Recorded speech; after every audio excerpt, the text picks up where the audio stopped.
Hey guys, it's AJ from the Gecko Pod. This is episode 37. And an important reminder for you guys is that we are community supported and we are not sellouts and we will never take brand money. That is a big thing for us. We're super serious about it and you guys need to understand that. So enjoy this episode with Tristan from Gecko Junkie. Welcome everybody to the Gecko Pod, episode number 37. We are a podcast for the gecko community. We talk about breeding geckos as a hobby and as a business. We're here to gather as many people as possible, new breeders, old school breeders alike, so that we can just help each other grow the hobby together, bring more people in, and just have a great time. And so my name is Harry. I'm at Zero's Geckos on Instagram. AJ's AJD Reptiles. Today we have the man, Tristan, at Gecko Junkie. Everybody knows Tristan. How you doing, Tristan? Man, we're doing great. You know, we're just hanging out down here in Texas and just got done with the show and getting ready to head out to Colorado. That's good. Oh, Texas is pretty hot. It's pretty hot in Texas. Man, it's hot down here. It's like 106. You walk outside, you're sweating like right away. Oh my gosh, man. Yeah, man, it's hot here. I'm telling you what. Yeah, it's hot. I'm kind of hot. I might ditch this you guys jacket. wearing jackets. What? I might have to take this jacket off. I was thinking about taking off the jacket too. 1 second. I guess it's hot in California too. So let me just take this jacket off real quick. Okay. Oh my gosh. Yeah, man. Oh, good thing we got t-shirts on. It's like. Oh man. Okay. Okay. I think that's a little better. Okay. Oh man. Okay. I'm gonna put my jacket over here. Okay. Jacket up on the chair over here. Oh. I'm just glad. Those are nice shirts you guys got over there. Yeah, man. Nice. It's something I just picked up, so yeah, it's pretty comfortable, I have to say. Oh, excellent. All right, where were we, Harry? We were talking about how hot it was. Oh yeah, it's hot. Tristan, you in Texas?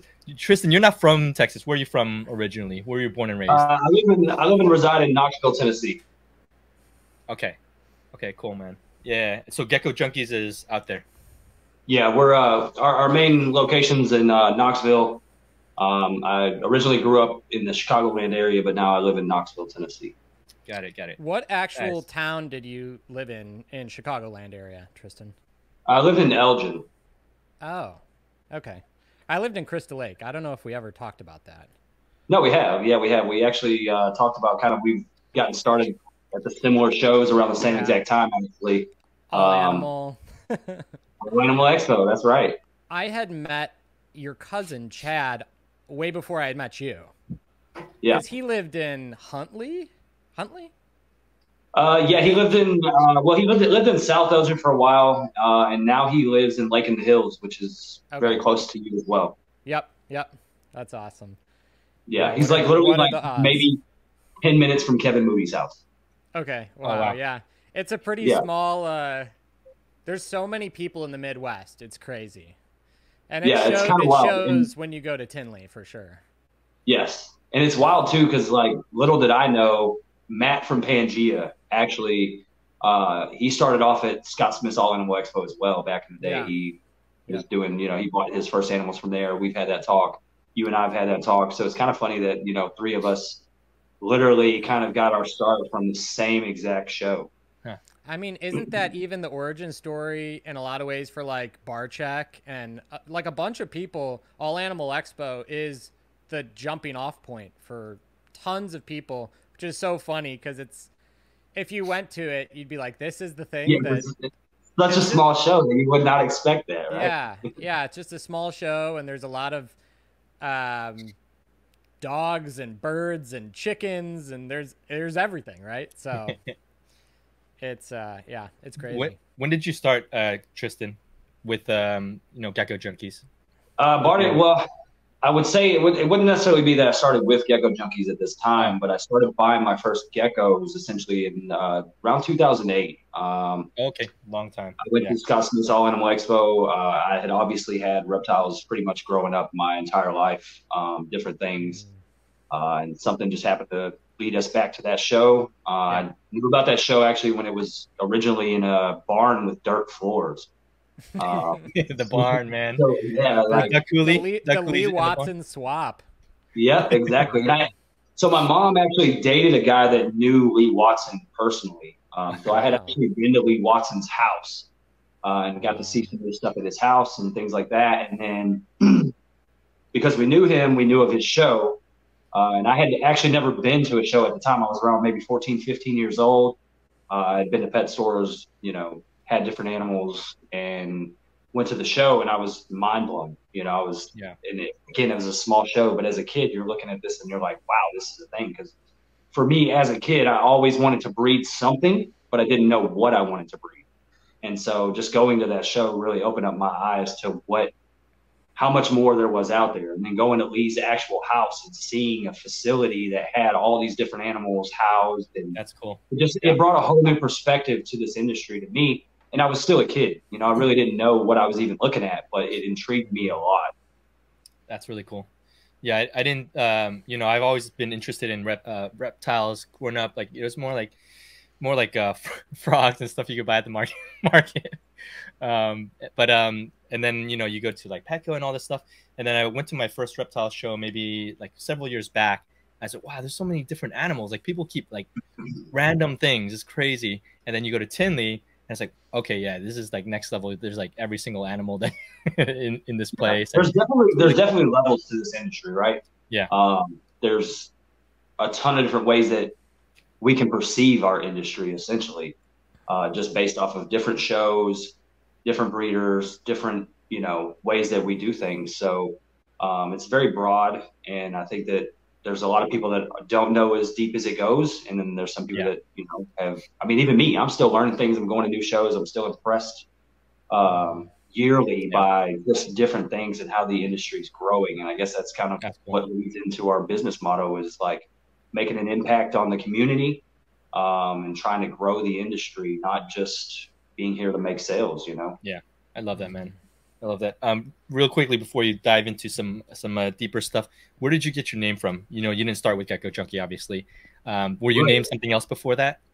No, that was the very first name. So we'll dive in a little deeper into the story, I guess, I had a lot of reptiles and was growing up, went to the Lee Watson reptile show. And then over the years, I started getting more reptiles. I had bearded dragon, chameleon, ball pythons, boas. I mean, I had a variety of different things. And my cousin that AJ referred to earlier that he knows, basically his parents were not okay with reptiles, right? And they ended up having some things happen. They ended up getting a divorce. And because that happens, now my cousin is allowed to get reptiles because his mom was the one that was not okay with it. And his dad was like, I don't really care. You know, if it's your thing, it's your thing. And so because that happened, me and my cousin went to a reptile show, and that's when we went to what's known now as Scott Smith's All Animal Expo. Years later, we ended up going to that show, and we just went in there. We were young. We really didn't know what we were going there for. I was just trying to give him a new experience that he's never been to a show, you know? And so we walk in there. We were young. We had some money in our pocket, and I had always been intrigued by the crested geckos, essentially, because I would go to the pet store, local Petco, whatnot, get the mice for my snakes. And I would talk to the guy in the reptile, department. Like, we were pretty cool. I built a relationship with him because I was passionate about it, right? I enjoyed the animals. And so to be able to talk to someone that had the same drive as me was nice. But at that time, listening to that guy, I didn't know that he was giving me misleading information, but that's what he knew, right? Yeah. And so I'm at the pet store with my girlfriend at the time, and I really liked the crested geckos. I had tokay geckos, and I knew that they were aggressive. I'd interacted with a few at the store. I was like, wow, these guys are pretty cool. They're pretty docile, right? But my girlfriend at the time was not having it. She didn't want it. And so we ended up going to the reptile show with my cousin, and it just happened to work in my favor that we run into Barb, which everyone knows Barb, creepy exotic. She's been around for years. And I ran into her. She had, I don't know, maybe 100, 150 geckos on the table. And so I walk around the show, but I gravitated to her because of her presence, right? She had a lot of animals. They were really healthy. They were obviously priced more than other people in the show, but that drew me to her because I was like, obviously this lady cares about what she's doing and she's taking the time. Like we literally sat there for maybe 2.5, 3 hours. I did not know her. I've never met her in my life. Cool. Yeah. And I walk up to the table and she's giving me everything I need to know about these animals, right? She's just opening up to me, telling me how to breed them, telling me what they eat. I mean, just stuff that really, I guess, even to this day, I don't see a lot of breeders doing, right? Is like, they feel like this information is, if you give somebody too much information, then they become competition, right? That's kind of just, that's how the world works. Like, I get it. I still understand it. But I got the opportunity, I guess, to be introduced with someone that was not shy about giving me this information. And so that day, we spent $1,400. I got lucky that my girlfriend at the time actually found a gecko on the table that she liked. And so that opened up the rabbit hole, right? She was like, oh, I like this one. Like, well, I'm talking to Barb. She's looking at geckos. And so we bought, that day we bought 3 geckos, 2 males and 1 female. And that's kind of what got me going, right? Like, she told me how to breed them. And I was like, man, I'd always wanted to breed something, but I did not know what. Yeah. It took me back, I guess, to when I was a kid and going to the pet stores. I mean, I've had it all with, all these different animals, and I've had bad experiences essentially, right? Because you get misleading information. It's not that it's the wrong information. It's misleading for someone that's new and doesn't know what they're getting into. Yeah. So I relayed back to that, and I was like, man, these animals are so easy to take care of. I remember like being a kid and going to friends' houses with my snakes, or people coming to my house and being terrified of these animals. And I'm like, wow, these guys are really docile. There's really low maintenance with them. They're really inexpensive to feed. Like, this could be something that I can do. And so I jumped in, and bought a couple of animals. And that's really what started it. And we up, our female gets out of the cage. We find her like 2 weeks later. She wasn't doing well. I reach out to Barb. She ends up not making it because, again, we're new. I don't know what I'm doing with these animals. I've had other reptiles, but I'm still new to this species, right? Yeah. And so I reach out to her because the female ends up passing away. I'm like, look, I'm not asking for another one. Like, this is totally on us. This is our fault. We made a mistake. We left the cage open. She got out. But this is something I'm really interested in doing, and I appreciate everything that you've done for me. I want to support your business. But is there any way that you can help me get into another female that's going to help us, go in the right direction here? Yeah. And so she was really cool about it. She was like, come to the next show. She's like, I'm going to sell you a female that's pretty much, almost ready to breed, or almost ready to lay, not ready to breed. Sorry. And so I get to the show. She gives me a female that is pretty much about to drop eggs any day. And she tells me exactly what to do. She's like, leave here, go to the store, buy a tub, put a hole in it, put some vermiculite in there, and within a couple of days, she's going to lay eggs. And so that happened. 2 days later, I did exactly what she told me. 2 days later, she laid eggs, and I was hook, line, sinker straight to the bottom, right? Like, nice, I was hurt, I got you. Yeah. Because now I'm seeing, like, now I have eggs, right? So I'm like, wow, I'm actually doing this. Like, even though I didn't do the whole process, now I have something to kind of really get me into it. I guess that's really what does that in our side of the community for crested geckos, is because of the ease of it. It is easy to get people into it, and it is easy to get people to buy into what we do because they are very simple, and they're a great pet for, someone that's just getting entry level, getting into this, to really find out is like, this is something you want to do. It's not going to cost you a lot of money. So that's kind of what hook, line, sinker me to the bottom. And from there, I mean, it was that show. So that show is every 2 weeks. I think it's the first Saturday every 2 weeks. That's crazy. Yeah. The first Saturday, the third Sunday of every month. Wow. So I was going to these shows and buying crested geckos like a maniac. I mean, I could not help myself. I would go to the show with no money, right? And I would tell my mom, like, do not give me money. And I would get there and I would see a gecko on someone's table, and I'm like, hey, I need to borrow some money. My money's at home. I have the money. I just didn't bring it because I didn't want to spend it. Yeah. And so she would, go to the ATM or whatever, pull out money. And so that started happening, and Barb really, she really honed me back in, essentially, right? Because I didn't know what I was doing, and I was gung-ho for what I was getting into. I was all about it. And I would go to shows, and then I would buy, like, I would find geckos on tables that were cheaper, you know, $50, $60 animals here and there. And I would come to her table with a stack of geckos and be like, oh, check out what I bought, you know? And finally she stopped me and she's like, stop doing what you're doing. And I'm like, what? Like, I'm trying to build my collection, you know? And she pretty much told me, she's like, I understand, like, you're excited and you want to grow your collection fast. She's like, but if you buy quality, you're going to be able to produce quality, which then you are going to be able to get your money back out of. And so that really just, it clicked for me, because here I am running around spending $50, $60, $75 on cheaper geckos. Not that they were bad geckos or didn't look great, but if I'm going to, you know, breed them and try to produce nice animals, she pretty much put it out. She was like, if you want to buy $50 animals, you're going to sell $50 animals. If you want to buy $500 animals, you're going to sell $500 animals.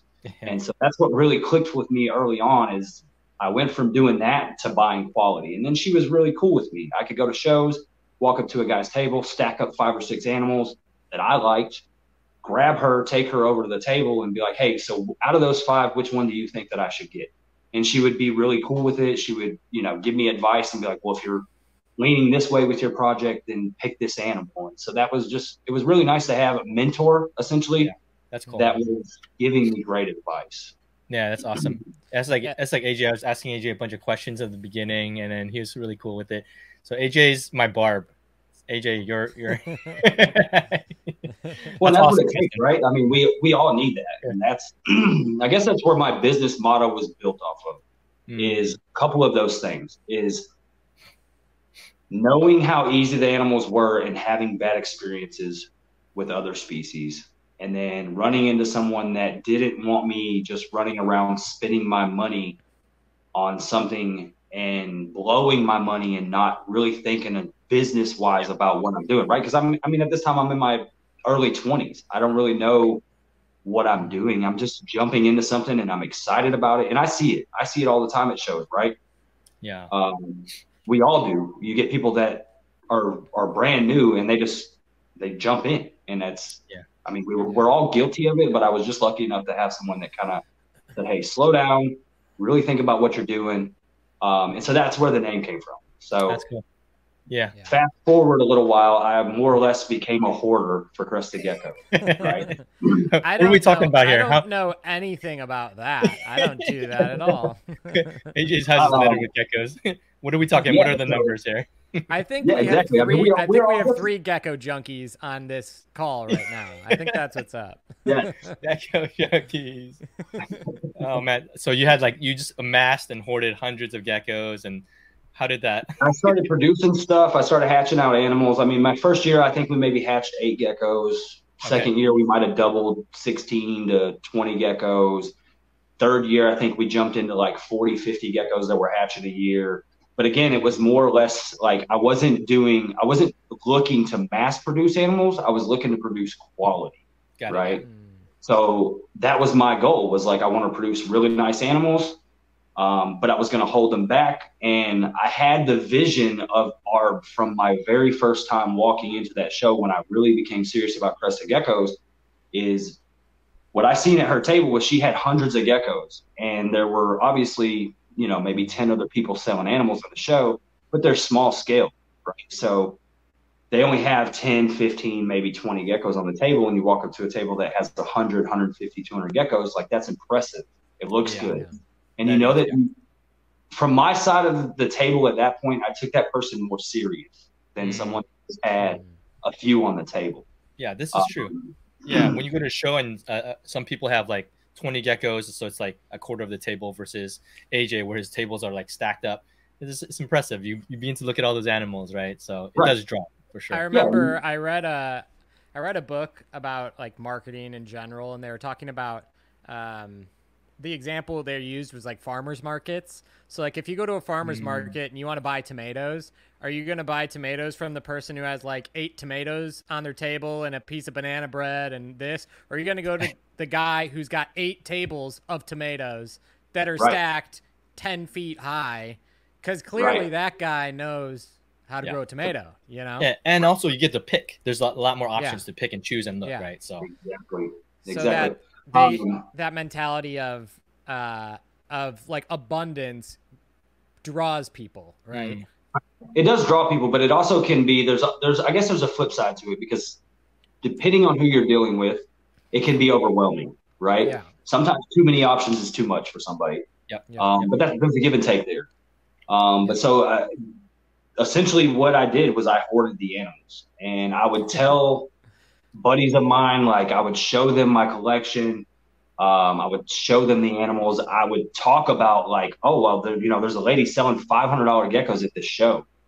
And when you're 20 years old and you're thinking about selling a $500 animal that you got, 6 months time in, but you can hatch 20 or 30 of them, like that's a big deal. You're working a job that maybe makes $10, $12 an hour, and you're working 40 hours a week.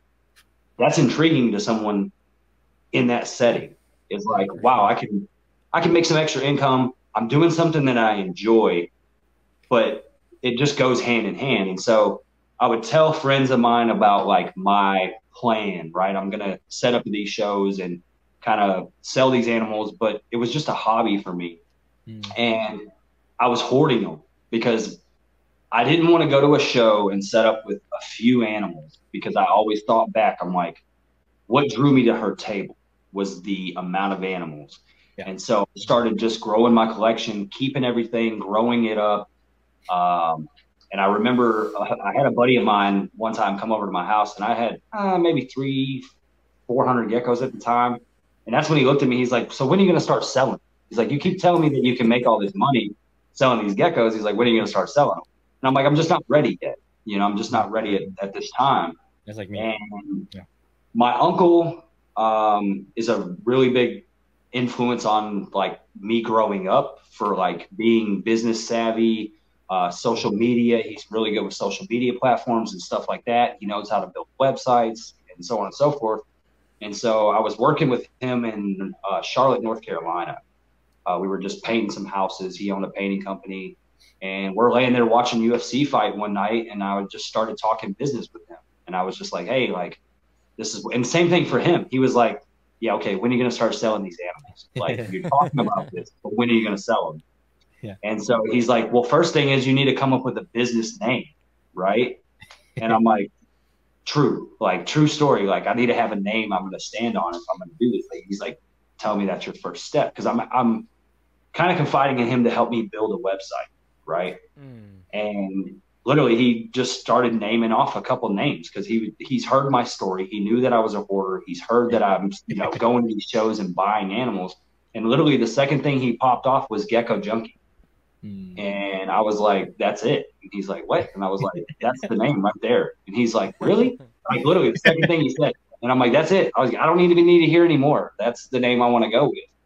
And so we created a logo that night, which was not appropriate. It did not look good, but it's what we did, Was this someone like snorting geckos or something?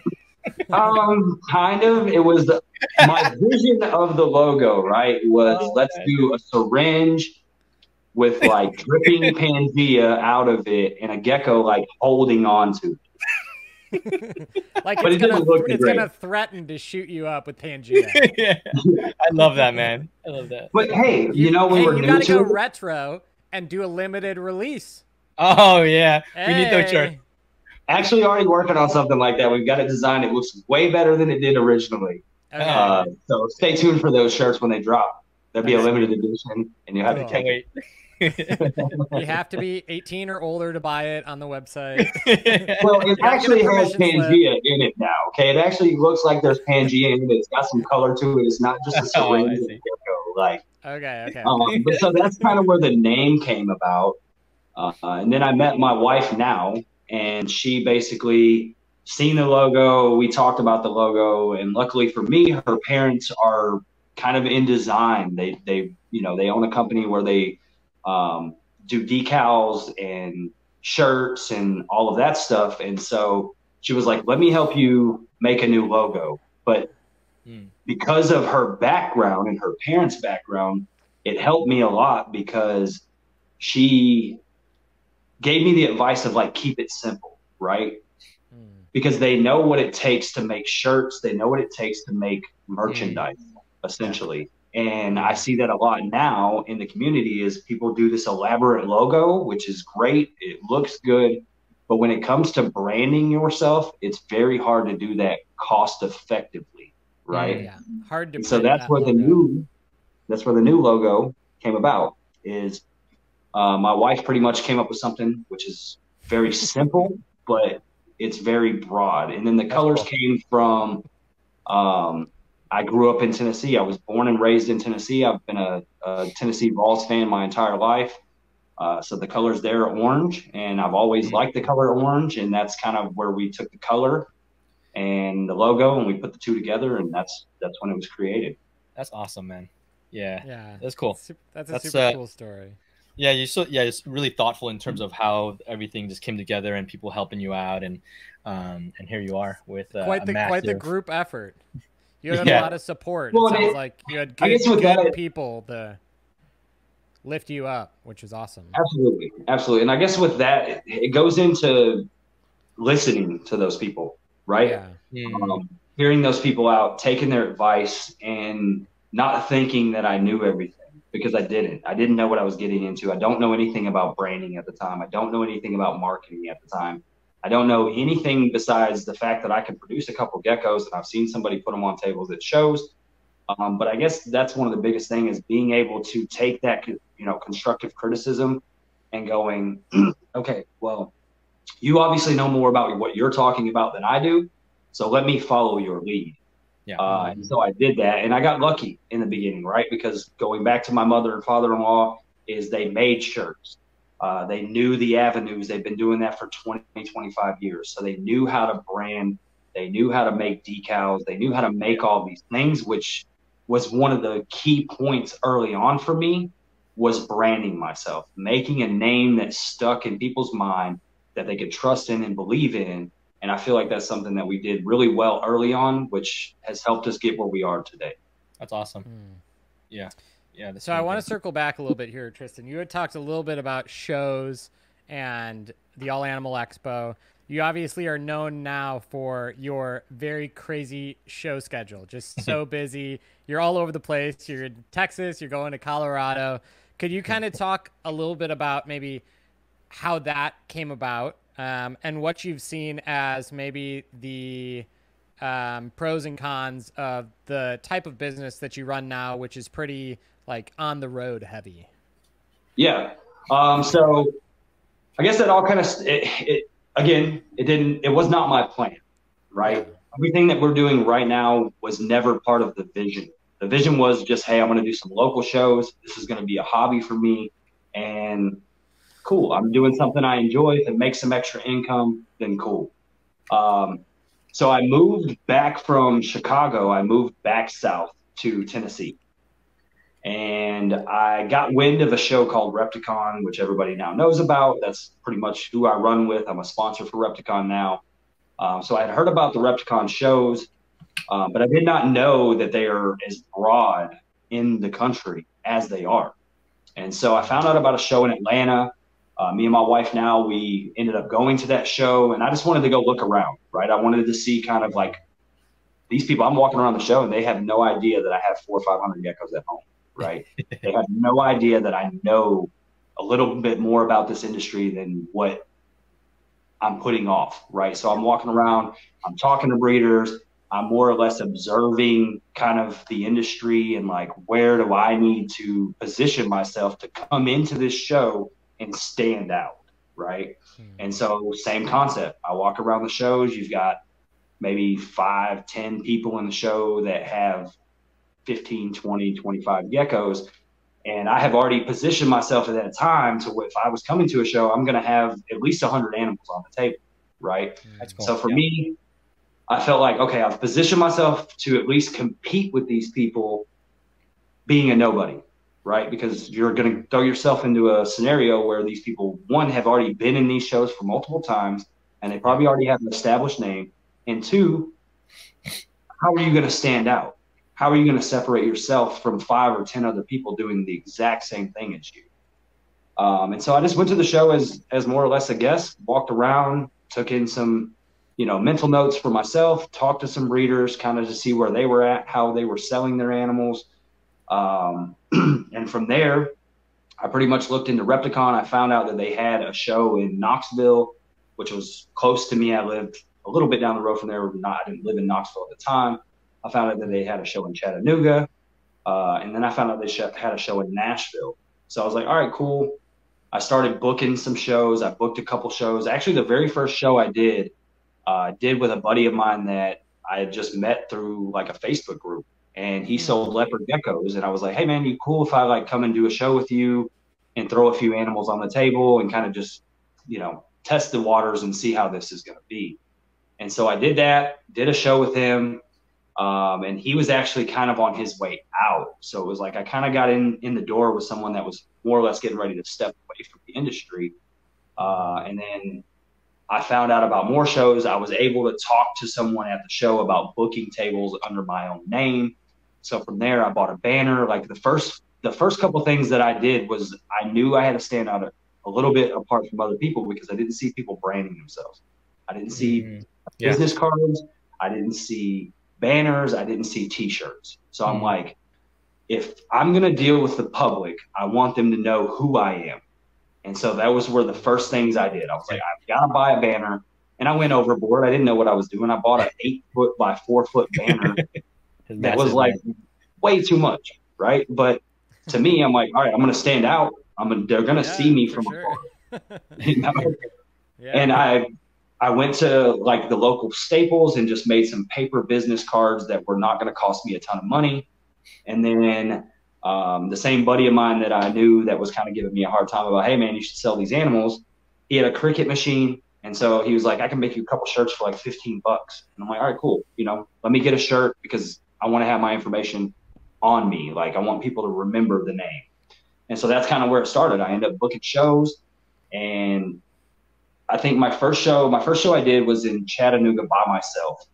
And I came there. I didn't have anything as far as like Pangea kits, nothing that you see today. I had none of that. I literally had crested geckos on the table. I made like a little booklet that had some pictures and stuff because at that time we kept lineage. And my first show, I think I did like $1,200, which for me, I'm renting one table. I'm going home. Like that was really, I made some money essentially. Yeah, that's good. But instead of taking that $1,200 and being like, all right, cool, I just made $1,200 and going and buying a new speaker system for my car or going and buying a new shirt or something. More geckos. Put it into my business. That's when I opened up my Pangea account. And then within a couple of weeks, I did another show. I had ordered Pangea in and I started offering food. And so another show, made some money. Then now let me add some decals. Did another show, made some money. Let me add some T-shirts. So I started using the money I was making and pouring it back in and back in and back in. And that's really when it started growing is because two things. I remembered going to shows and sometimes when I would buy from people, they did not have the product I needed, right? So I remembered that. And then two was if I'm selling to someone and I have to send them across the room to go buy what they need, I'm going to lose my customer, right? Because they may run into another table with a cheaper animal, or they just may not make it back to my table. So I started like listening to people, kind of feeling like what they needed. And I just started adding those pieces to the, table to kind of grow it a little bit. And at the time I was working 2 jobs and doing shows. But it was being prosperous for me, right? I was making good sales. I was making money, but I also remember coming in and at that time, literally you could walk around shows and find geckos for $15, $20, $25. And here I'm coming in with something that I felt like was quality and I'm pricing my geckos higher, $300, $400, $500, $600, right? And I've got some people that are looking at me crazy, like, man, you're not going to get $600 for that gecko. And then next thing you know, I got a guy that walks up and buys 3 of them, right? Yeah. So it's like, that gave me confidence though in my product. I believed in what I was doing, and that just drove me to keep going and keep going. And then I went from 1 table at one show to 2 tables. From 2 tables, I went to 4 tables. And I did a show in Nashville, Tennessee for Repticon. I remember going in, and I don't know anybody. I don't know the people that run Repticon. Like, I'm just a new guy coming in. I remember setting up my 4 tables, and I left the show. I come in on Saturday morning, and the lady that's running the show, her name is Nadine, no longer works for Repticon, but she stopped me at the front door, and she was like, hey, she's like, I just want to talk to you a little bit. She's like, your booth is really impressive. She's like, it's got a good presence to it. She's like, yeah, we would like to have you at more shows. And at this time, I have no idea like how many more shows there are or anything.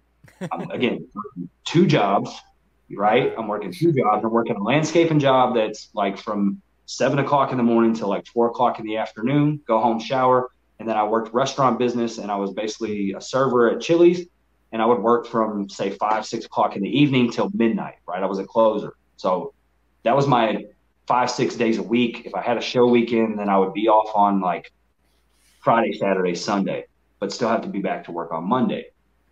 And so she throws a schedule on my table, and it's like this huge list, no different than kind of like what I have now, right? And I look at my mom, and I was like, you ready to do this? And she's like, what? And I'm like, full time. Not at this point, right? I looked at the schedule, and I was like, if I can do a show within 6-hour radius of our house, I can still be back home. Even if I leave a show, I can still be back home to be at work at 7 o'clock on Monday. That's crazy, man. Right? And so that's what we did. Literally that day, I sat down, I got on my phone while my mom's like talking to customers, and I started Googling like from my house, how far is this show, this show, this show? And I think I highlighted like maybe 20 shows on the list, right? And I give it back to the lady, and I was like, book me for all those shows. Wow. And she's like, what? And I'm like, we're there, we're going. And so that's kind of what started. It was like, again, I didn't know that this was going to grow into this. I didn't know that it was going to be that many shows, but I was enjoying what I was doing. It was making sense to me at the time because it was making money. I was growing the business, but I was also making an impact because I was at a show where I felt like there was not a lot of people giving out knowledge. And that's really what drove me. It's like, even if it was a bad show or a slow day, is that I basically was getting something out of talking to that new kid that knows nothing and reminding me of when I had bad experiences, you know, talking to that parent that is like, I don't want reptiles. But then when I can convince them that, hey, these are not the stereotypical story that you have heard of reptiles, and that's just what drove me. Yeah. You know, the first time I saw you, Tristan, was at Tinley, and you don't have 4 tables. You have like an entire aisle. So that's not it. Tinley is not even the biggest Tristan goes. Because they'll only give you a few tables. Oh, no. So here's what I do at Tinley. Tinley is actually really stressful for me. But what I do at Tinley is I get 6 tables at Tinley. Okay. I still take my 18 table setup worth of product and I pack it into 6 tables at 10. That's crazy, man. Because you use the floor space too. Yeah. Yeah. Well, and then most people don't know this, but we have 3 trailers most times at Tinley parked outside, stuffed full of product. So if you come to Tinley, if anybody comes to Tinley and visits us and you see enclosures on the floor, don't think that just because you see one of that item that is all I have. Because I see. Okay. Usually there's probably 15, 20, maybe 30 of the same item in the trailer, but we can't put them on the floor, right? So we kind of just work off of a display essentially. Yeah, I've seen you guys do that where it's like because I'm kind of near, my table is near a loading dock that you guys load in and out of. So I'll just see you or Nathan with a dolly just like running back and forth and grabbing stuff. Yeah, Tinley is it's a different beast. But so this is what I'm trying to create at Tinley from my side on the business side, right? Yeah. Is you kind of touched base on it earlier, is like my enclosures are gaining a lot of traction. There are a lot of people that have them. What I see at these shows or in general with cage distributors is that nobody is prepared for volume, right? Yeah. Yeah. Henley brings volume to the show. If I go there with 4 items of the same item, I'm going to be sold out and I'm going to miss sales. That's one side of it. The other side of it is I'm trying to create at Tinley, because that's a big buyer show. There's a lot of people that come there, whether they drive or fly in. I want Tinley to be the mega show for us, to where we can pretty much accommodate anybody's needs, whether they need 1 enclosure or 20 enclosures. Like, that's my whole goal around Tinley, is like that being our mega show of the year, where everybody knows like, hey, we can go to Tinley, we can pick up what we want. Because I see the biggest problem with some of the other distributors for enclosures is that, you know, lead times are very high, and that's something that I've always tried to steer away from. Now, have I gotten into that realm? AJ's a good example of that. Like, we created a new enclosure for AJ, which I ran into issues with. Luckily for me, I had someone that was understanding and let me fix the problems, and knew they had confidence in me to do so, right? But at Tinley, if you can walk in and literally look at the product, pay for the product, you're leaving with what you wanted right now, I feel like that's what the industry is missing on that side of it. Like, I'm the same way. I don't want to pay for something and wait 8 months for it to come to my door, right? I don't want it to come to my door in 8 months and then it's broken or damaged, and now I'm waiting another 6 weeks to get a new one, so on and so forth. So like that show presence of like being able to pick up the product, pay for the product, and get what you paid for and be happy with it, like that's what drives me. And that's the other thing, is like, it's that customer experience, right? I could have easily a few years ago said, hey, I'm going to step away from this, do this online. But I don't want my business to be known as a logo. I want it to be known as me and my crew and what we bring to the table and our customer service. And I think that bleeds into other breeders, other people that are in the industry, which grows our industry and kind of helps set a standard. Yeah, no, that's really cool. Yeah, I had no idea you had like a ton of enclosures in the back. But I guess like if you fly in, you can't really fly out with them, right? And so we still have to do the shipping route. So true, but hopefully we help shift that to where it's worth the people's drive versus the wait time and so on and so forth. For sure. Where, hey, they know, hey, I can go to Tinley and I can pick the enclosures up right now. Then they can do that, and it makes it for time. They're not so right, because someone's not going to basically say, hey, let me drive halfway across the country to get to the show to see if someone has the product. You're right. Because then you walk in and it's already sold out. Whereas this idea and this plan that I'm trying to create is basically people are going to know if they come there, even if they come there on Sunday, I should still have the product at least to get them what they need. Yeah, for sure.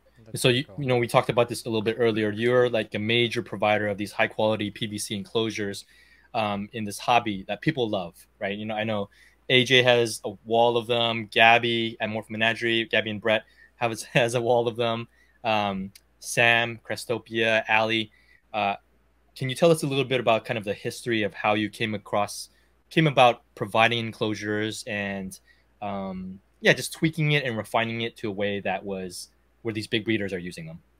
Yeah, so I guess originally it kind of goes back to what I was saying about when I was at shows, I would buy items or buy geckos essentially, and no one provided what I needed, right? Or enclosures. Yeah. Not even that they didn't provide them. It was more or less that I can make something for cheaper, essentially, right? Getting into this early on and getting a lot of animals, like you're trying to save money, you're trying to cut corners. We're all going to do that. Like, it's just human nature. We can't, because guess what? If I can save money on the enclosure or the setup, then I can maybe buy more animals. Right? Right. Yeah. And so something I did really early on that I felt like was not provided, and AJ's seen my kits at the shows, is just a basic tub kit, right? That's where it all started. Was I pretty much would take and buy in all the items that I would need: spray bottle, a little mixer bottle, like a shampoo bottle. I put a little feeder stick in there. We'll put plants in there, care sheet. Like, we created just a little tub kit that was inexpensive, right? Someone can literally walk up, get everything they need for like $50 in this little tub kit, but it's the right setup, right? It's gonna give them success, essentially. Yeah. They're not gonna have issues. And I knew that a new keeper, if they put a baby gecko in a 6-quart tub and they do exactly what I told them, they should not be calling me saying they're having issues. Yeah. So I started off with the tubs, and then from there I started buying from Pangea. I would see that he had like nanos, nanotalls, like little Exoterra tanks on his website, and then the 12, 12, 18s. So because I was buying a lot of Pangea, I started buying those items from Pangea and getting them shipped in. And I was still creating my kits with all of my pieces that I wanted to put in them, which was what I felt was right for the customer and right for the animal.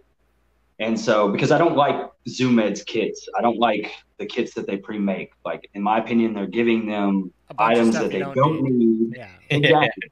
The food is not like the best. I mean, it will work. I'm not going to sit here and say that you can't have a healthy animal off that food, but it's not going to thrive, right? Yeah. And so I started doing that. Like, I started buying in the tanks, making the kits, taking them to the show, and you can buy like a Zoom Ed kit for, I don't know, maybe $100, right? But I was buying in Exoterras. I was putting everything that I felt was the proper things in there, and I was selling the kits for like $175, $200. And I remember some people, like other breeders and other people I talked to, was like, "There's no way you're going to sell that kit for that price," right? And I'm like, I feel like I can, and I did. Yeah. I started selling them. I remember, this is something I will never forget. I remember Matt Parks calling me one time, and he's like, "Hey man," he's like, "I hate to do this." He's like, "But you have to slow down on buying these things." He's like, "You're killing me on shipping," because the way I figured it out, like the way it was working was if I spend $1,000 on Pangea, it's free shipping, right? So I'm spending $1,000 pretty much every week. I go to show, make enough money, I'd spend $1,000 or more, right? But I'm getting free shipping, so I'm getting all these enclosures and all this product all that free. Expensive glass. Genius. Yeah. And so it was working. But over time, I would obviously sell to still new keepers, and Exoterra works. It's not that it does not work, but it breathes way too much for someone that has a family and a packed schedule, and they're constantly having to spray their animals, say 2-3 times a day, because I feel like that's a misguided concept essentially about what we do. Is like, I can still tell someone like, "Hey, you only have to spray this animal one time." And I'll say that to people. And then I'm like, then I critique it a little bit. I'm like, well, you still have to pay attention to what you're doing. Because obviously wintertime and summertime, you're running heat or air. Like, you still have to be observant about your cage and how it's reacting to your climate, right? Yeah. And so I pretty much was in my mind, I'm like, how do I fix that? How do I make it to where there's less steps in taking care of these animals? And so I found a guy that made PVC enclosures at the shows, and I asked him to design me, a 12, 12, 18 equivalent cage that would work for the crested geckos. Yeah.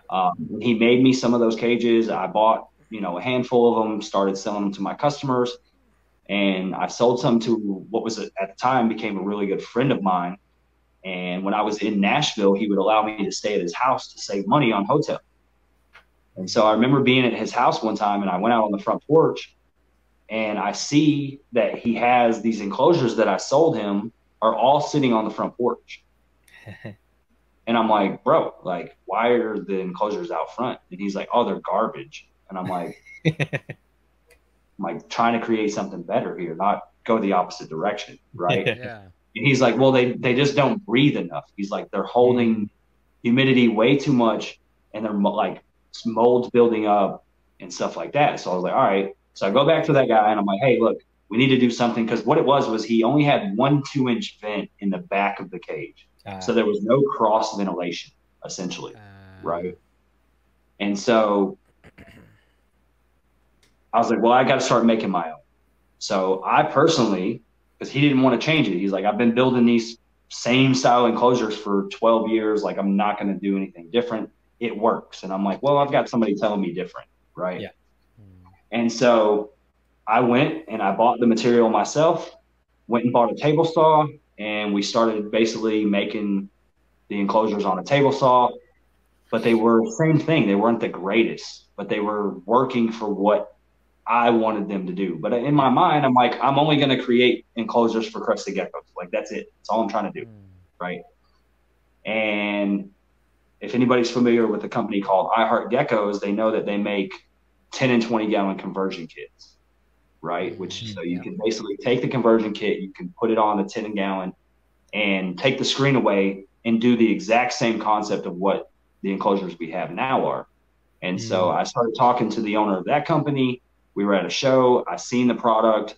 I knew what I was doing already with the box itself, but my door just was not perfected. And so I asked him right there, I was like, do you want to like wholesale these in bulk? And he's like, well, what is bulk? And I'm like, I'll take 50 of every size right now. And so he's like, 50? And I'm like, yeah, I'll take 50 of every size. Because I knew like this is the missing piece to what I'm doing, right? I can easily do this if I have this piece. And so I bought them in, I made the enclosure off the table saw. I sent him a picture, and back in that time we were putting like backgrounds in the back of them. I was trying to make them look appealing because my whole idea was not to sell them to breeders, it was to sell them to a new consumer. Right? So putting this on to look fun and cool. Exactly. If they're buying it for a kid to put on their nightstand or putting it in their living room, like it needs to be appealing. It needs to look good. And so I made the first one. I sent him a picture, and he was like impressed on kind of what I did with that front. And we get to talking. One thing led to another. He had just bought a CNC machine because he was going to do cabinetry work. So he was going to basically start doing cabinets. And really quickly, him and I kind of came up with a game plan, and we shifted the whole direction of what he had in mind. And we started making enclosures. And originally, my whole idea was to just make like an 8/8/12, an 8/8/18, 12/12/18, 18/24, and 18/36. And I went with those sizes because those sizes are known in the industry, right? They're the same sizes that Exoterra makes, the same sizes Zilla makes. So people can relate to the size. Right. And so that's where it started. And we started making the enclosures. Everybody loved them. They loved the look of them. Like, it was just, it got everybody's attention. So like AJ said earlier, is like bringing people, like drawing people to the booth. When I put a wall of those up, it looks good. Even if people weren't buying them, they were coming to look at them. Whether they thought there were animals already in them or knew that they were for sale, it just drew attention, right? Yeah.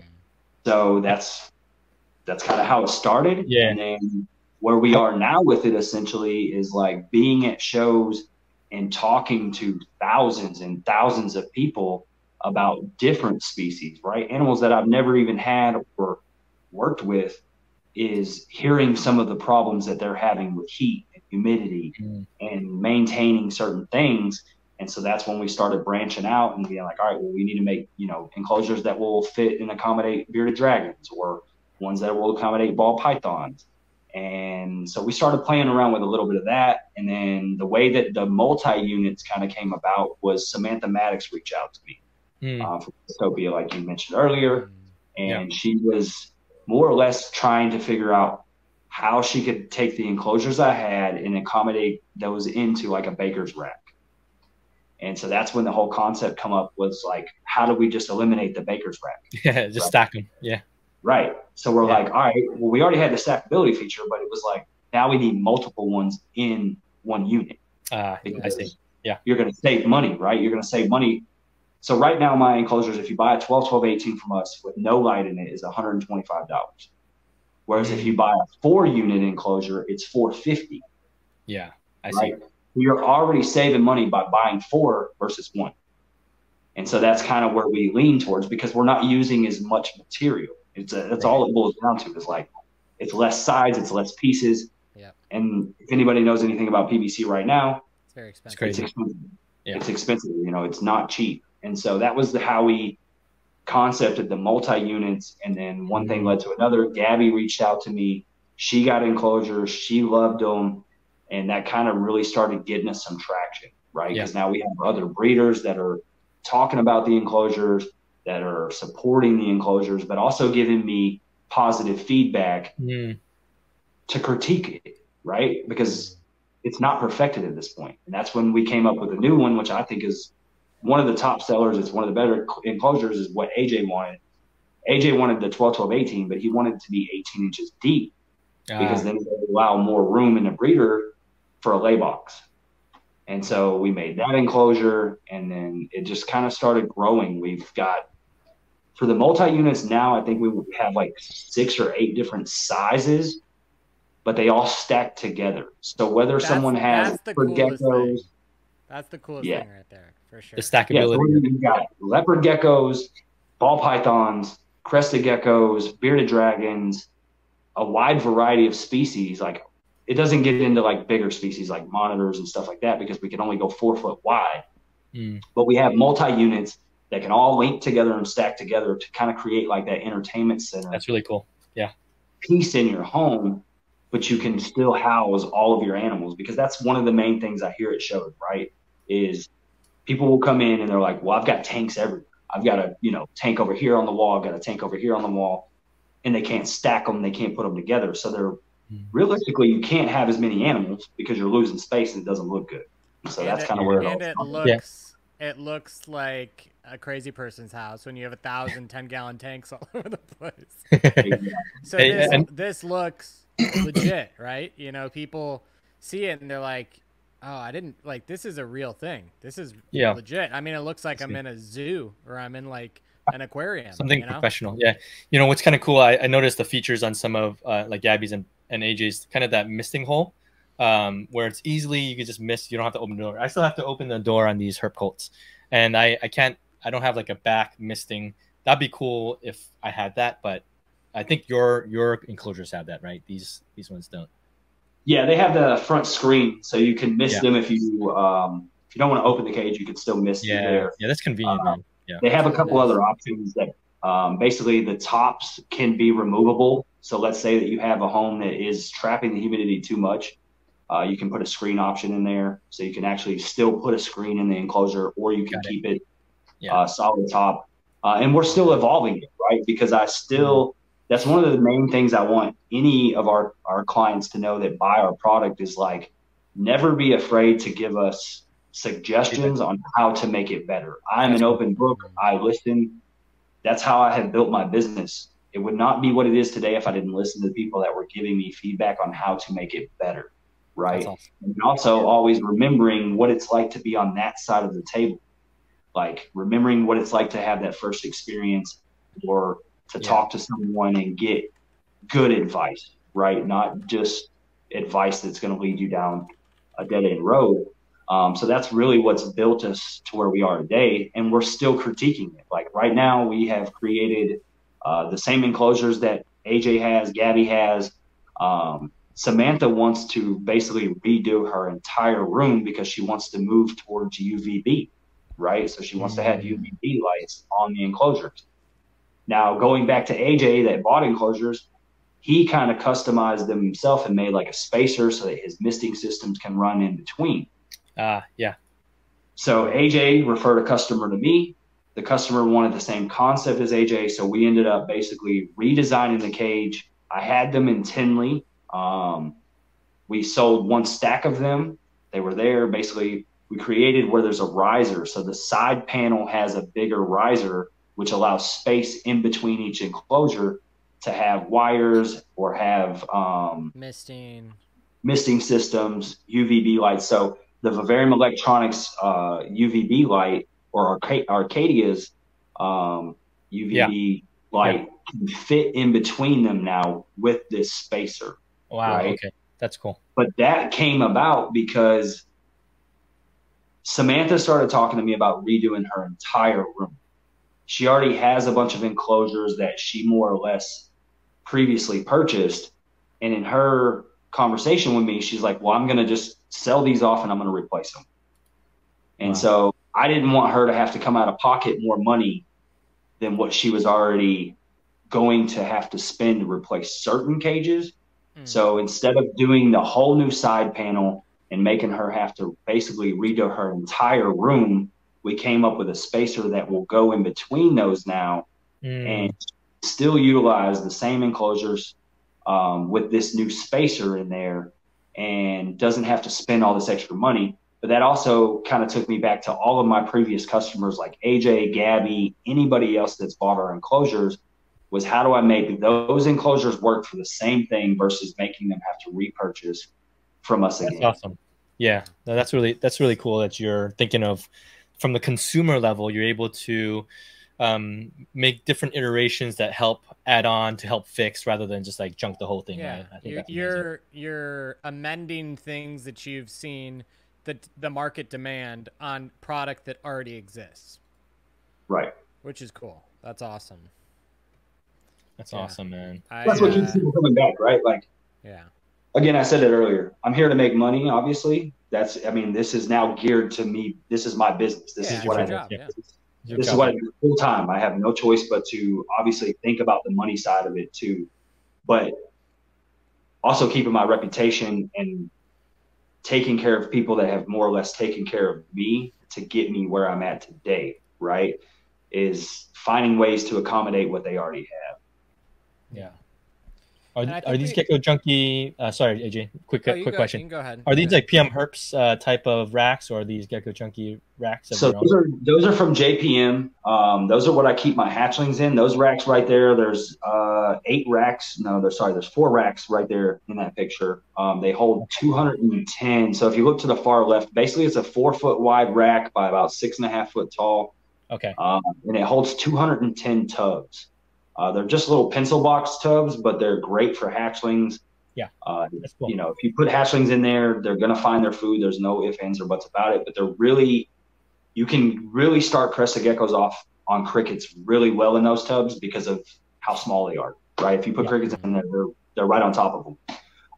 I've referred tons of people. Will from Flawless, he has the same racks. He loves them. But yeah, they're a temporary setup essentially, but when you're doing things in mass quantities like I am, you have to do that. How long do hatchlings stay in those tubs? It just depends. Obviously, some of them grow a little faster than others, but usually 2 to 3 months, depending on how fast they grow. And then we'll move them into like a 6-quart tub. Okay. And then from there, I move them into like a 16-quart tub. Okay. Nice. Yeah. That's awesome.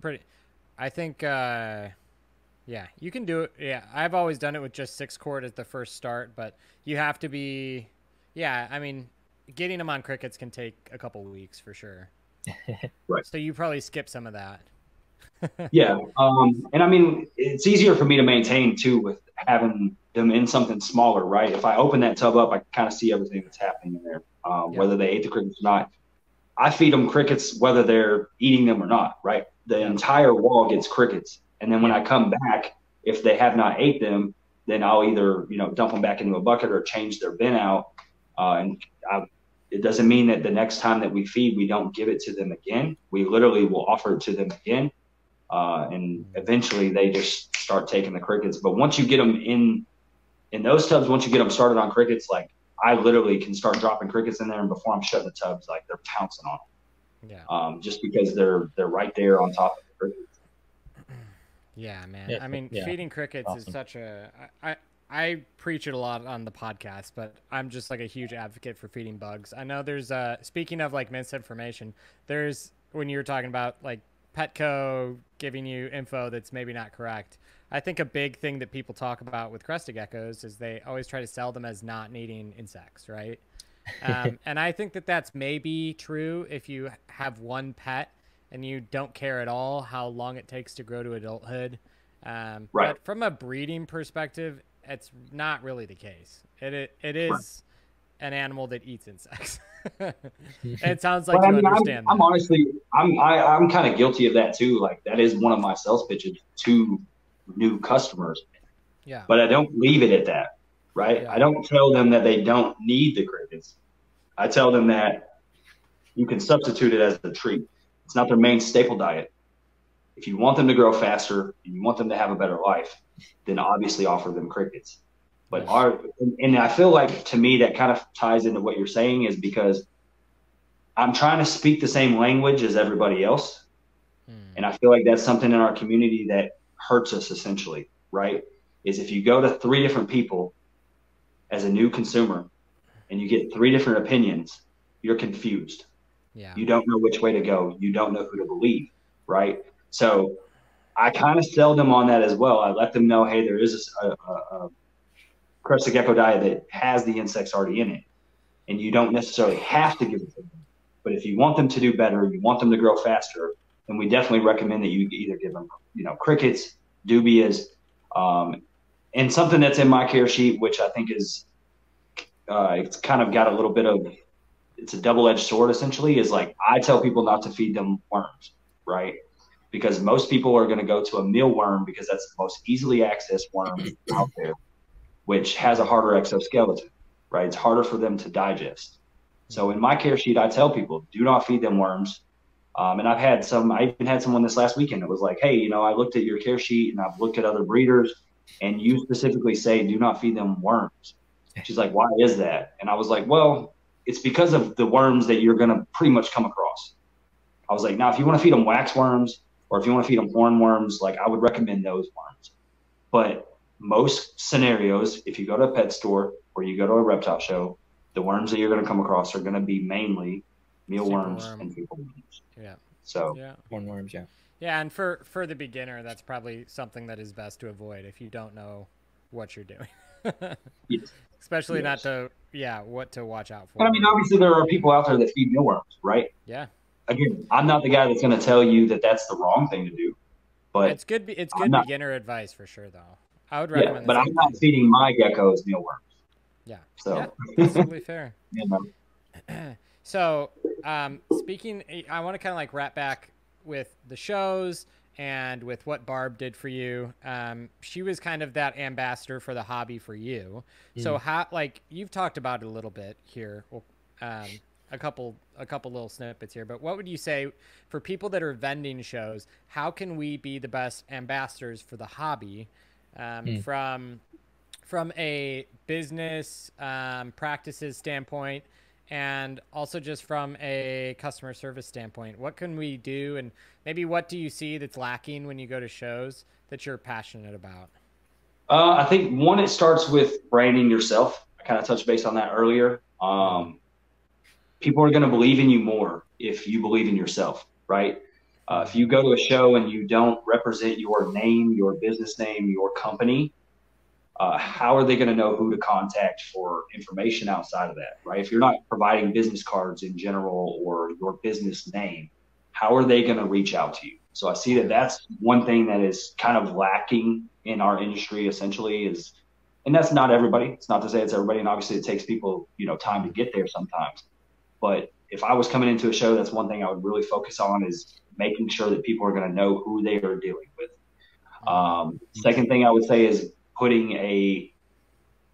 taking some of your knowledge about the species itself and also taking some other bigger name people's care sheets or, maybe YouTube videos that they've done on care and stuff like that, and implementing those and creating a care sheet that you can provide for your customers. Right. Another thing would be having examples on your table to show people in person exactly what you're talking about, right? We can all talk about it without having a kit there or Pangea there or what the food looks like being made. Something I did very early on, and I will even do it at shows now. If someone does not feel comfortable with like, what is the food consistency supposed to look like? I will literally open a bag of food and I will make it right here. Nice. Right. That's awesome. And early on, I did that at all times. I would have like pre-made food on the table and kits that are open and set up the way they're supposed to be, so people can see. Yeah, right. I've done that with kits before. Where it's like, well, how do you spray them? And I'm like, well, here you go. I'll show you. Yeah, let me show you. So that, and then not being, I feel like something that I see in the shows, and going back to when I first started, we used to have the opportunity to do like seminars for Repticon, right? So I could go up there and a crowd of people would come at a certain time, and I would give them a platform basically with a little area that had seats, and I can teach anybody that wants to sit down about the animal, right? That's cool. And I remember very early on, I was just like Barb. I did not care to give people all of the information, top to bottom, breeding weights, how to breed, how to take care of the animal from start to finish, right? I would literally take examples up there of lay boxes and hatch boxes, and I was in my opinion, like what I was trying to do was I was trying to sell someone the vision that I see from a business standpoint. I have to sell myself to these people. Yeah. So I did those things. And I remember very early on, I did one of those seminars and I walked away from one of them, and another breeder stopped me and she was like, "Hey, you can't be doing that." And I was like, "Doing what?" And she's like, "You're giving people too much information." And I'm like, "How am I giving them too much information?" She's like, "Well, you're telling them how to breed them and like how easy it is." Now, isn't that what we want to do? Our secrets. Right. But now, yeah, it's not that I don't understand what she was saying, right? Yeah. I totally get what she was saying, because she's looking at it from her mind. If you give all these people this information, and it's happened. I've seen it happen over the last 7 years. We went from having 10 people at a show selling crested geckos to now I can go to a show and there's 30 people selling crested geckos. And a lot of those people I've created, right? I've created those people. I know how that goes. I sold them their first animals, right? I've sold them the dream. That's what we're here for. If I'm not creating new customers that are going to do exactly what I'm doing, but don't look at them as competition, look at them as someone that's going to help grow this industry, we're not going to go anywhere. We're not going to grow. We're going to stay in the same stages we've been at, from 10 years ago. Yep. And so that's something that I feel like would be great advice to someone new, is don't be afraid to teach people, educate people, and remember where you pull back the curtain and show people what's going on. That's a really good point. I think just the idea that there's like competition, you've been saying it throughout, like don't feel threatened by people. I think this is why we do like crazy stuff, because we feel threatened by people, and then we have people that we don't like or we don't promote because we feel threatened by them. Like, no, like we're here trying to make the best stuff and allow people to choose from us or you and just enjoy and build out our projects, right? At the end of the day, right? Let's be honest. You, me, AJ, we cannot create the same gecko. We cannot create it twice. Yeah. Right? Yeah. We can't. It just can't happen. Now, very similar, similar characteristics or looks are definitely a thing. But at the end of the day, you're never going to walk into the show and be able to pick up two geckos and they be the exact same gecko. Mm. So there's room for everybody to grow in this industry. There's room for everybody to come in and be a part of this community if they're doing it with, integrity and holding themselves accountable and providing the right information. That's what's going to set you apart from someone else. So instead of more or less being threatened by someone because they're selling the same thing as you, which, I mean, we're all guilty of it, right? Yeah. I'm not going to say I'm not guilty of it. Like, I get still wrapped into that, where sometimes I have to play with prices on certain things at certain shows because there may be 5 other people selling the same item. It's going to continue to happen. But at the end of the day, if you set yourself apart, your presence and your quality is going to pretty much sell itself, right? Yeah, and that's what my booth, I feel like, does very well at the shows. It doesn't matter where we go or how many people are there selling the same animals, is we still do well because of what we bring to the table. Yeah, and you're creative too. I feel like you have this creative mindset where you'll adjust. If there's something that's not doing great, you're going to adjust to the market or to the customers, and you take in all the feedback. And so I think that's really excellent advice for just any breeders to have that outlook, right? What are some creative ways that you've thought up to bring more people into the hobby? For example, I saw recently that you had like coloring books for kids, right? I love that, man. Like nobody has a coloring book, but you do. What are some other ways that you've thought up to bring more people into the hobby besides all the stuff you've already said? Yeah, I mean, just in general, the branding of it, right? I get a lot of customers. So obviously we've been running shows. I've been running shows for about 7 years now. Okay. I have customers that I created 7 years ago that's still coming by from me. Now, they may not be buying geckos, but they may come and get that new cool shirt that we just dropped. Or they may see that we have new enclosures that we are offering, and they may not buy them, but they come in and check them out, right? So it's always offering something new that draws people in. I feel like a big thing in this community right now is saturation of shows. right? There's a huge saturation of shows going on. We're not going to change that. That there's just so many shows. Sure, exactly. Yeah. Be selective of where you're going, right? I move around a lot. A lot of people look at my schedule and they're like, why do you go from Asheville, North Carolina to Texas, and then next week I'm going to Colorado, right? And then I'm going to circle back and go all the way back home and do a show. But there's a reason for that. If I stay in the same market, I'm not going to make as many sales. So when I bounce around, if I've released a new product and I go to, Colorado and I haven't been there in 3 or 4 months, people want to come to buy product or at least see what I have, right? So always being, like you're saying, creative and creating something new to offer to them is going to draw your existing customers back, right? It's going to give them a reason to come and see you. And then on top of that is just being at the shows and seeing how people interact with different products, different species of animals. We're in a show circuit essentially that you get a ton of new people that come in that have no idea what they're getting into. Yeah. If you pretty much put yourself into a corner where you're only selling crested geckos, the chances of you making sales is going to be very slim, right? Because not everybody, unless they came there looking specifically for a crested gecko, you're pretty much, you've only got one shot with that person, right? Whereas what we've created, I've got toys on the table, I've got the merchandise, I've got the kits, I've got the food, the plants. I mean, it goes on and on and on, right? But now I got a parent that walks up that has no idea about crested geckos. They know nothing about this industry at all. They just seen a sign outside and they're like, oh, cool, reptile show.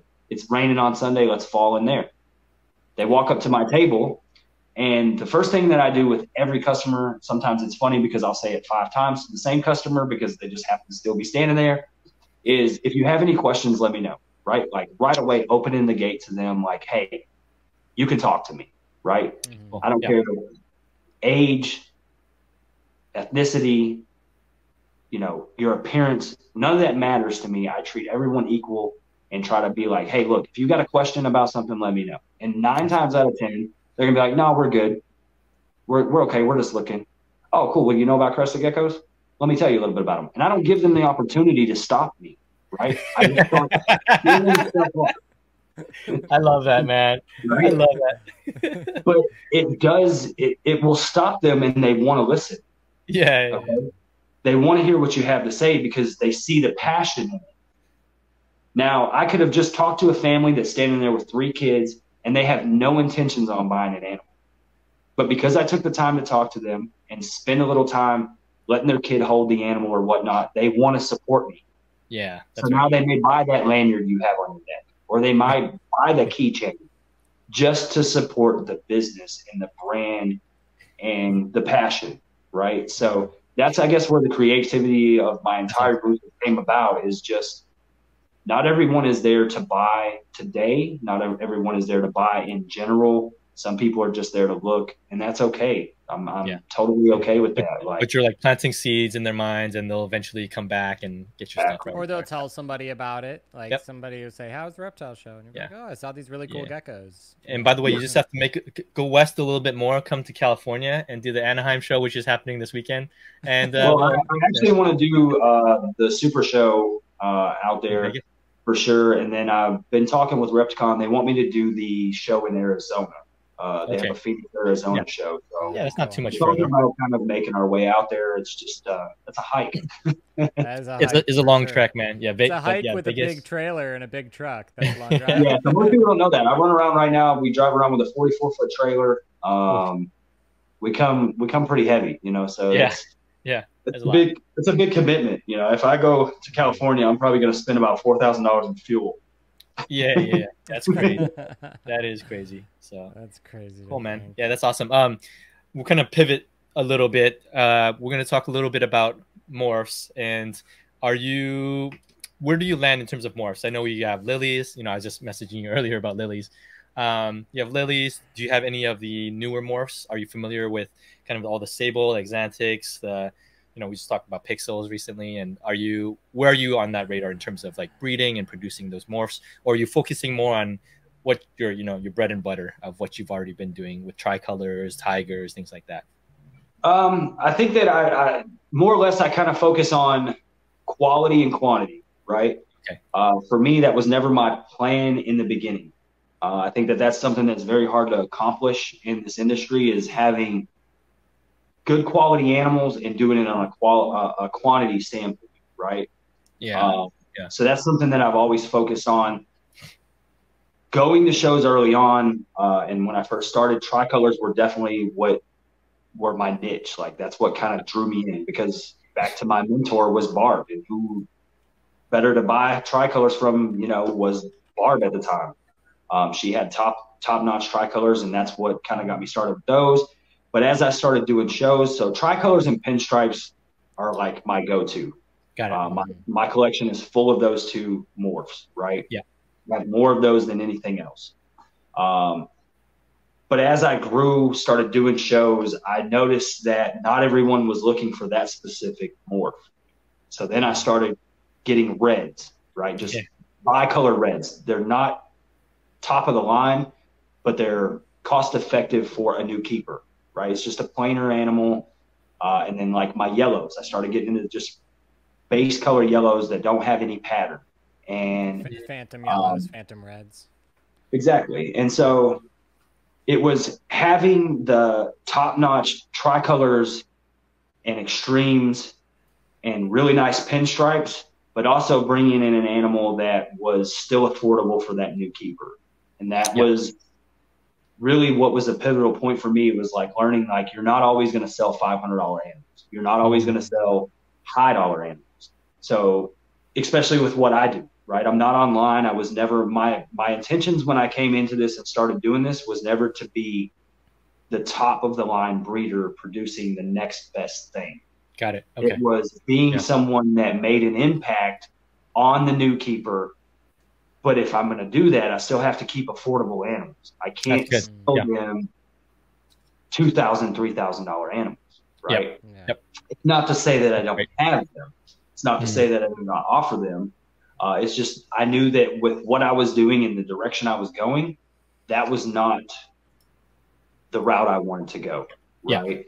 And so we started growing the collection. We started getting in more morphs, essentially just to accommodate the people at the show. So whether it was Dalmatians, yellows, that have pattern with them, more reds with, like extreme reds and stuff like that, or Harlequin reds. I started adding those things in just because I seen that people wanted them. And then I remember I kind of kicked myself for it, honestly. I just had this conversation this weekend, is like not buying into the Exanthic stuff. You missed out, man. You could have had that Butler. A lot of us missed out. We all missed out. You missed that Butler money. Well, so for me, at the time when all that kind of came about, I knew Catherine from MSL, Manatee Sunkos, right? Yep. Exanthics were nowhere to be seen in the reptile shows. Nobody, like the only other person that had them at the time that I knew of was Brian. Yeah. Okay. So I kind of kicked myself because at the time, Catherine was giving me Exanthics on consignment to take to shows. And people were walking around at shows and seeing $4,000 and $5,000 geckos on the table, but they're not paying them any mind, right? Like it's not their thing. So two things from that. I kicked myself because I had an opportunity to get into something that obviously has blown up and became really big. And I mean, we all know that it's a thing now, right? There's all these new morphs popping out and all of that. But also for me, it just didn't fit what I did. Yep. And that was kind of proven early on. Is like I was taking those animals to the show and people are looking at them. They have no idea what they are. They do not understand the value behind them. And so that was, I guess, a pivotal point for me when it did start gaining traction and all these new morphs started coming about, is like, it's just not in my wheelhouse. Yeah, it's that's not awesome. what I do. It's not what's gonna. It's not that I couldn't sell them or couldn't produce them or couldn't work with them. Yeah. It's just we're more towards the quantity side of it. Yep. But still trying to hold down quality. Yeah. Yeah. I love that you're so focused on your mission. You're like, we're going to get people into the hobby. new breeders, we're gonna bring a lot more people in. Stick to what you know, right? So you don't need to go on these side all these like rabbit trails. You know what you want to do, and you're hyper focused on it. And I think that takes a lot of self-control. Sure. Self-control, a lot of discipline in order to do that. To be missed that, but it's okay. Here we are. And yeah, so you know your customer well, yes, and you know your strengths, and you're sticking to it, and that's good. Yeah, that's amazing. Awesome. Yeah, I mean, another thing that goes into that too is like sometimes I feel like for me it's tough. Like me and AJ have had these conversations. It's hard for me sometimes to talk to other breeders about these new morphs because I honestly do not have the time to study them right now because of my show schedule and because of how busy I am. Like I jump on Facebook, occasionally, and there's times where I'll play some of your podcasts while I'm going on the road and gain some of that information. But for me, it's all about time. I'm at a point with the growth of my business to where I went from just offering crested geckos to now I'm offering, Pangea line of products. I'm offering a very electronics line of products. I'm creating my own line of products. I'm doing the enclosures. And not only am I offering enclosures just for the new keeper, now we're moving more towards trying to create, building out whole rooms for breeders and stuff. And so that stuff is just really time consuming for me, running from show to show. So I just really haven't been able to dive into it deep enough to feel confident about it. And again, going back to just knowing what works for me is like, it's just not in my wheelhouse. It's just not something that I really plan on going towards or attacking. I do have one group that more or less we're going to play around with, that I have some het stuff that, we have the opportunity to produce that, but more or less just to say that we did it and have some of those animals in the collection. But it's really not something that I plan on running with, essentially. But it's also, with that being said, right, I know people that are doing it. So at the same time, if I'm at a show, an expo, and someone is looking for these animals, I have resources to still get them those animals and get them in connection with the right people to pretty much continue the growth of it.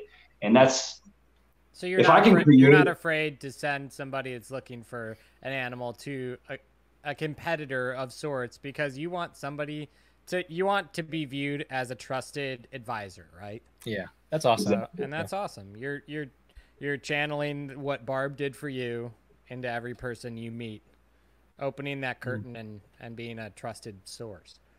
Well, that's really what this community should be about, right? Yeah, totally. I don't have all the answers. I don't have all the right animals. I don't have all the right products that fit every single person. So, but guess what I do? I do have the resources and know the right people to guide them in the right direction, right?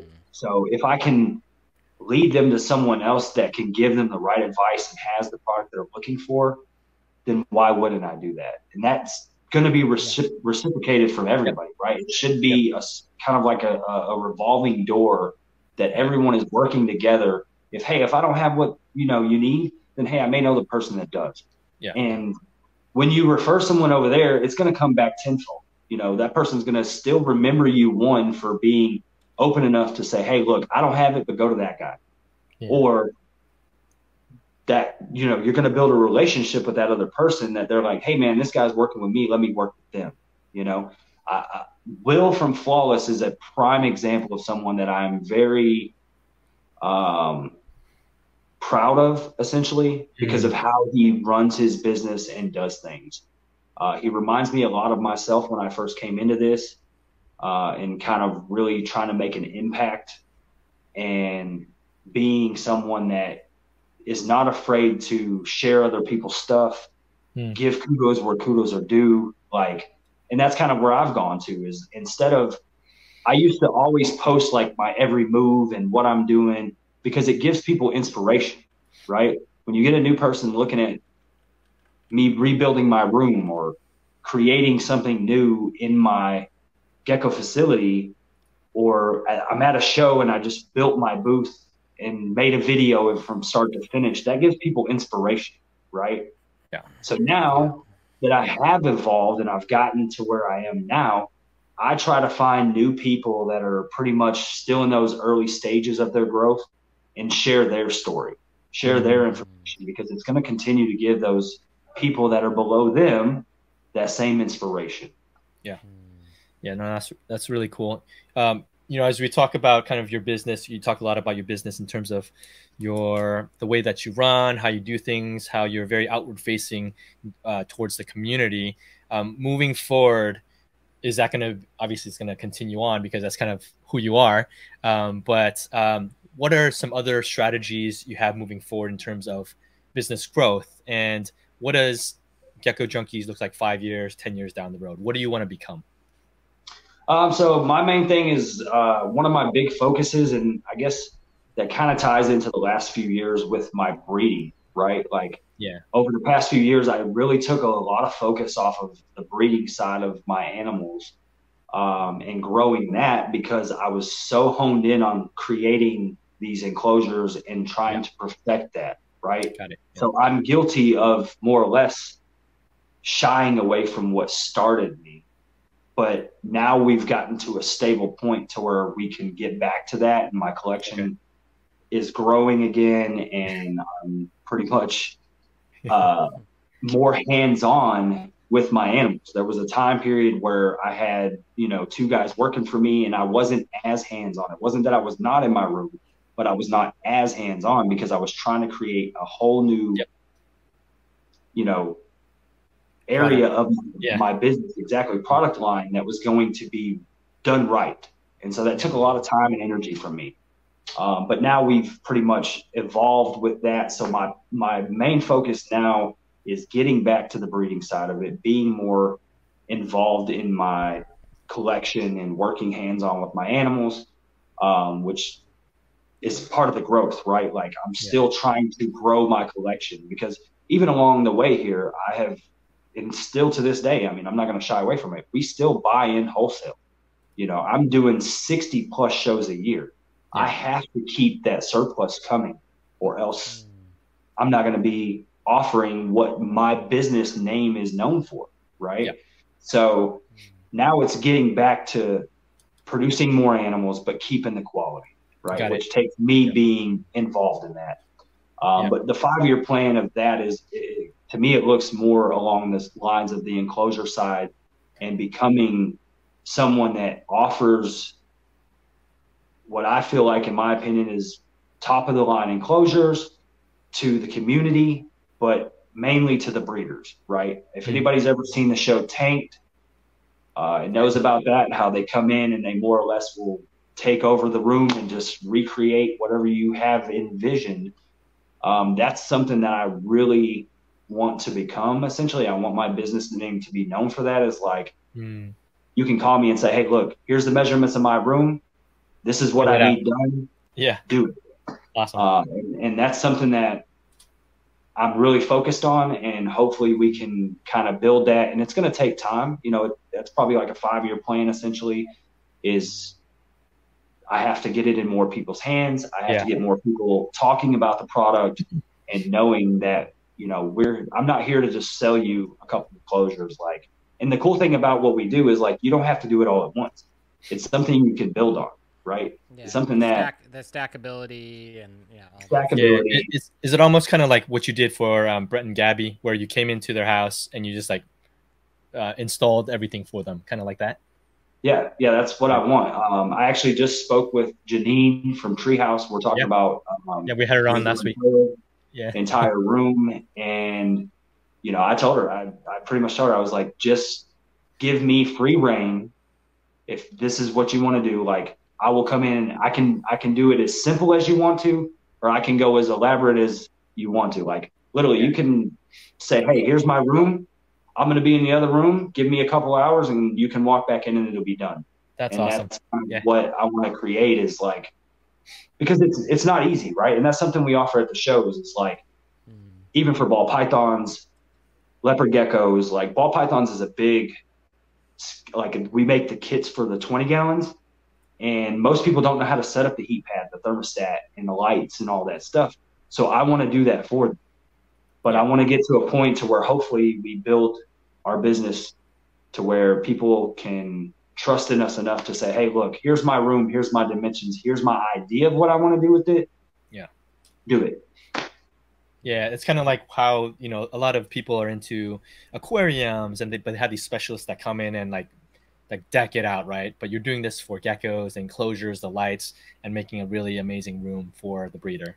I think that's amazing. For pet stores, I mean, that's kind of where it'll hopefully go, is like, I want to be able to maybe walk in and do zoos and pet stores and breeding facilities. Like, that's really what I would like to, like, I would hopefully eventually one day be able to, instead of traveling around to all these shows, I would be traveling around the country and, you know, walking into people's facilities and installs and stuff like that. Cool. And it may or may not happen, right? But it is something that I am focused on, and hopefully we can kind of create. And then our online presence, like, that's something I have really been, I've shied away from it because of how busy I am. I have tons of people that ask about the enclosures.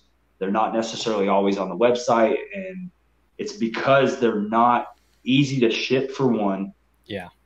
You have to assemble them yourself, and not everyone knows how to do that, right? And it's not that we don't want to offer that side of it, but it takes a lot. It takes a lot of money. It takes a lot of time and effort, and I am guilty of kind of falling into the demand early on of it and trying to offer that, but I had to learn to hone that back in, because it makes sense. I am a person that wants to always be a man of my word, right? If I tell you I'm going to finish on this deadline, like, I take it personal if I cannot do what I said, right? Because that's part of my character. That's just who I am. And so that's something I had to hone back in, is like, I became where I was trying to offer something that I was not ready for. Yep. Yeah, that makes sense. That, right. Yeah. But I had to learn that for myself, and I had to say, hey, look, I need to take a step back from this. You're not ready for that yet. It's just not in your wheelhouse. You have to kind of slowly grow into that. And I think that's going to take, you know, probably 3 to 5 more years before we really dial that in to where I will feel confident saying, hey, here's the enclosure shipped to your house, right? And you can build it, and you can pretty much do it on your own. And that just goes back into time for me. I am only one person. We do kind of run a skeleton crew. I have very minimal people that work with me, or I say with me and for me, because some of my guys that work with me, they work for me, I should say, work with me, right? So they still have the opportunity to sell their product on my table, to make extra money and stuff like that. So a lot of this stuff falls directly on me, having to keep up with it. And when I'm running the shows, that's why my animals aren't listed online, is because I just simply don't have the time to message people back. Yeah. So I'm not going to offer a service that I can't provide. Yeah. No, that's smart. I think that's smart. Yeah. The scalability and also managing your own skill set. And it takes a little bit of like figuring out to do what you need to go, you know, where you want to go. Right. So yeah. It's part of the growth. You know, I just had to, I had to bring myself back down to the level ground and know, hey, look, but we're all guilty of that, right? You get to go into the shows, and you're here. Like, for me, it's going to the shows, really. Like, going to the shows and hearing every weekend that I'm at a show, somebody has a new idea that I literally can implement into what I'm doing. Now, is that the best move for me? Maybe not. But sometimes I may take that move because I feel like it is. But I have to learn myself too, like, hey, maybe that's not the right way to go about this, or it's a good idea, but it's not good for this time, right? Yeah, no, I think that's valuable. I mean, obviously you're a very adaptable person, and you have moved and morphed over the years to make your business fit what the customer needs. That's amazing. I mean, that's like your superpower. So I think Harry and I can both learn from that. For sure. Go ahead, Tristan. No, go ahead. You're fine. No, you're good. Say what you were gonna say. For me, it's always, I guess, the number one thing my number one word of advice for that is always remember your first experiences, right? Always remember what your first experience at a reptile show or buying your first animal, was like. And if you can always put yourself back in those shoes, you can humble yourself really quickly. That is true. Absolutely. That is very true. Yeah, I was thinking, quick rewind. When you were talking about, Tristan, that idea of when you were saying when you would give those speeches at Repticon or those presentations, and that breeder came up to you and was like, why are you, giving away all the secrets or whatever? I think about that idea of, like, I remember you saying, I don't know if you said this on another podcast or if I heard you talk about this, but if Barb would have had that mentality, you would have never become who you are today. You wouldn't be here today. So like the mentality of being an open person that wants to bring people into the hobby, that welcomes new people into the hobby, and teaches them how to breed geckos. Teach them how, show them what a prime example of somebody that wants to take good care of customers and take good care of their animals. Show them an example, right? Yeah. I think that's, yeah. Well, that ties in a lot more than just teaching them that. It's how is our industry going to grow if we're not giving someone a standard, right? And that's something, I guess my booth essentially speaks for that.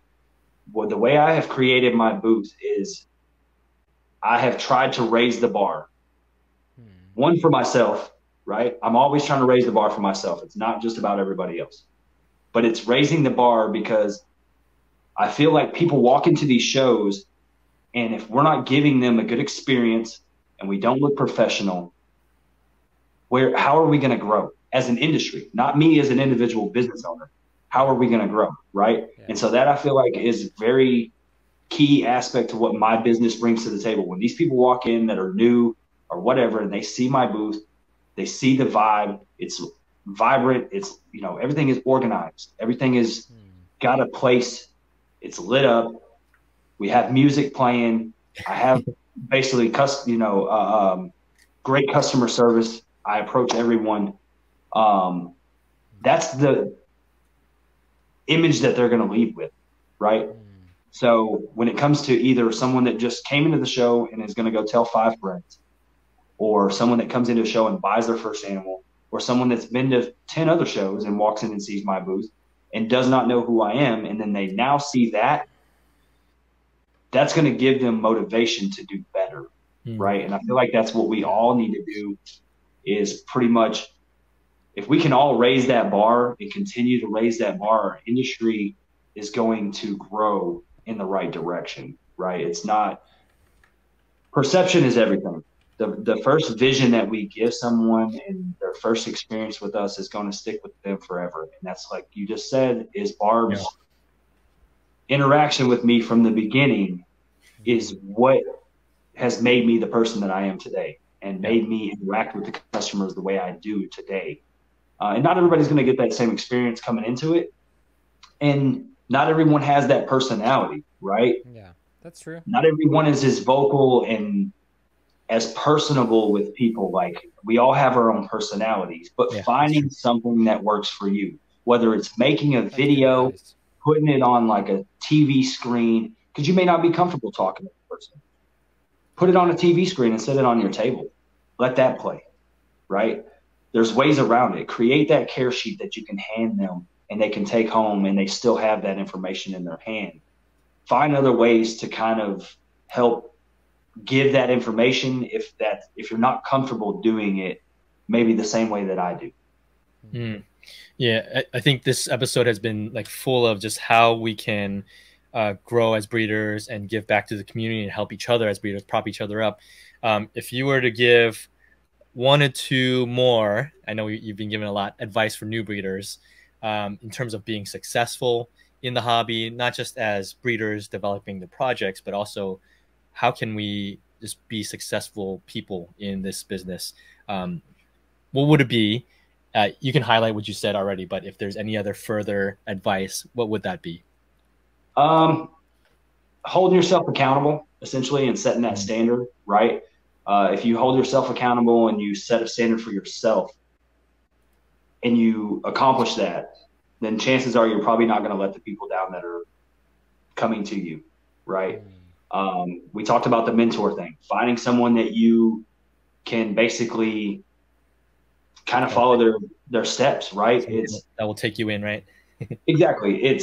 I listen to a lot of like motivational speakers and things like that, and take a lot of advice from guys like that. And there's one guy that I listened to, and he made a really good point, and it was, when you can find a mentor and you don't get envious of what they have or what they've created, you're going to grow a lot faster, right?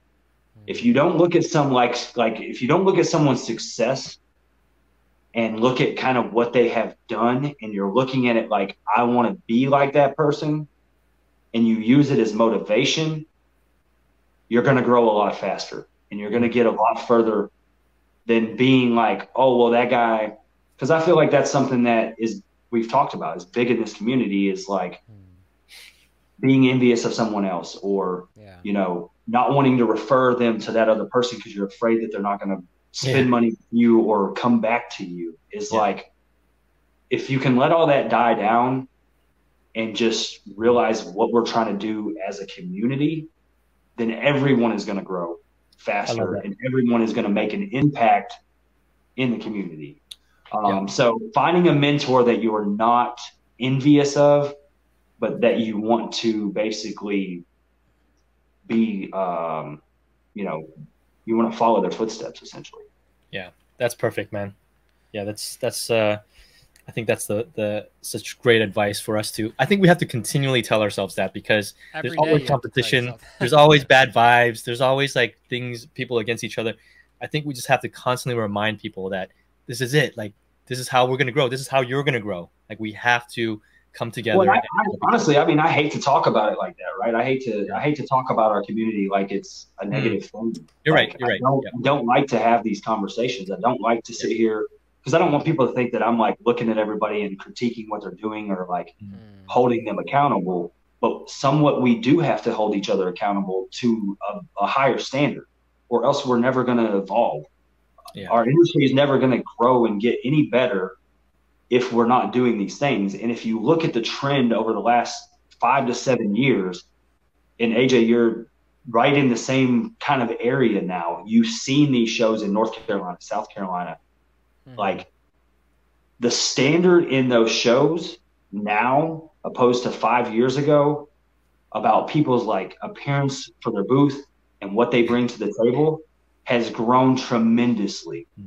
And I'm not trying to toot my own horn, but I feel like I have made an impact on there because of what I have kind of done by giving people advice, right? If I have Will is a perfect example. If you ever talk to Will and know, like, the first show that I ever met Will at, I walked over there, I gave him a bunch of advice. He didn't have Pangea. He didn't have kits. I gave them to him. I'm like, here, bro, here's the kits.